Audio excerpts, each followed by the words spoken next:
पदी स्वप्नील उर्फ बिट्टू शहा यांची निवड।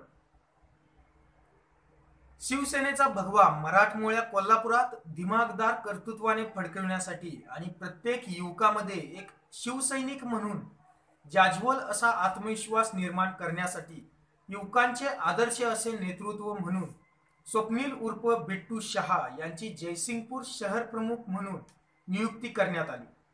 निवडीचे पत्र माननीय आमदार उल्हास पाटील यांनी दिले। निवड झाल्यानंतर सर्व कार्यकर्त्यात एकच जल्लोष झाला। यावेळी जिल्हा प्रमुख मुरलीधर जाधव, नगरसेवक पराग पाटील, तालुका प्रमुख सतीश मलमे, बबलू नलवडे यांच्यासह कार्यकर्ते उपस्थित होते।